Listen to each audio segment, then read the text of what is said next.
பொங்கல் திருநாள் வந்து யாரெல்லாம் கொண்டாடலாம்? ஒரு விஷயம் நான் புரிஞ்சுக்க.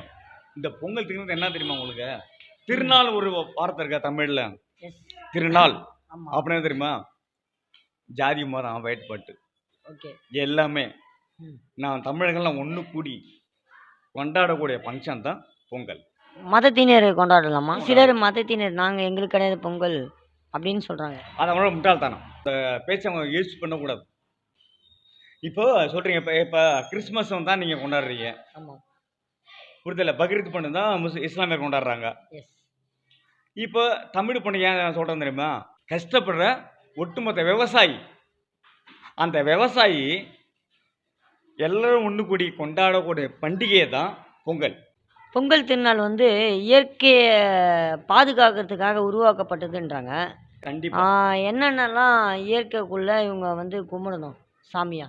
ஒரு விவசாயி அவன் நாற்று நடுறான், ஏறு ஓட்டுறான், புரிதல உங்களுக்கு?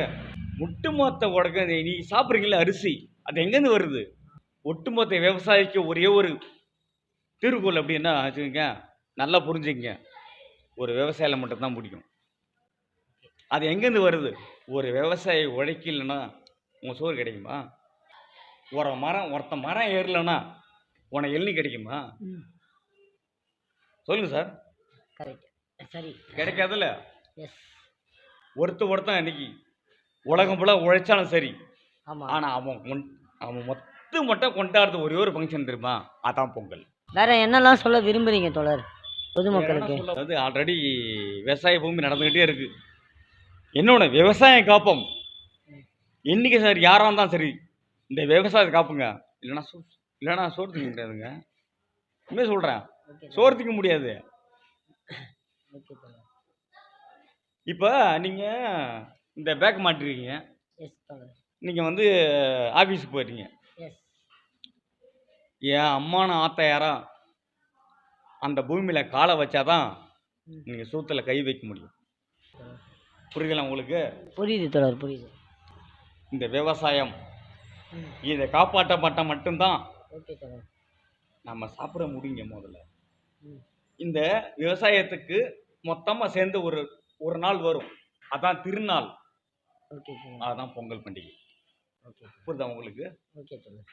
இதுதான். அதே மாதிரி நமக்கு ஒரு பாரம்பரியம் ஒன்று இருக்கு.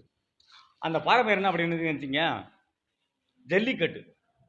ஜல்லிக்கட்டு கொந்து எழுந்தான் மெரினாவில். அது ஏன் தெரியுமா? நம்ம ஒரு மாடை அடக்கணும் அப்படின்னு அவசியம் ஒன்று கிடையாது. ஆனால் இருந்தாலும் ஏன் தெரியுமா? அது என்னோட பாரம்பரியம், விட்டு கொடுக்க முடியாது. அதான் ஜல்லிக்கட்டுக்கு போறான என்னோட இளைஞர்கள் மெரினாவில் போறாங்க. அது வந்து மாட்டு பொங்கல். அது மாட்டு பொங்கல் வந்து மாடு வச்சுக்கிறவங்க தான் கும்பிடுவாங்க தோழர். அப்படிலாம் ஒன்றும் கிடையாது. இப்போ இந்த ஊர் மாடெல்லாம் கிடையாதுங்க. ஊருக்கு மாடு இருக்கு, தெரு மாடு இருக்கு, ஒரு வீட்லேயும் மாடு இருக்கு. எங்கெங்க மாடு இல்லை? மாடு நீங்கெல்லாம் மாடா பார்ப்பீங்க, நாங்கெல்லாம் சாமியா பார்ப்போம். புரியுதுல உங்களுக்கு? நீங்கெல்லாம் பாலை கறந்து விற்கிறாங்க, நான் பாலை வீட்டுக்கு நான் யூஸ் பண்ணுவேன். அது எங்களோட அது பாரம்பரியம். நல்ல ஒரு மெசேஜ் கொடுத்தீங்க எங்களுக்கு. பொங்கல் வாழ்த்துக்கள் தோழர். நீங்கள் வந்து சிறப்பாக வந்து பொங்கல் கொண்டாடுங்க. மீண்டும் நம்ம வந்து தமிழக மக்களுக்கு ஒரே ஒரு வாயமாக சொல்கிறேன், இந்த எந்த ஆண்டும் இல்லாமல் இந்த ஆண்டில் உங்கள் பயணம் சிறக்க இந்த பொங்கல் நல்வாழ்த்து அனைத்து தமிழருக்கும் நன்றி.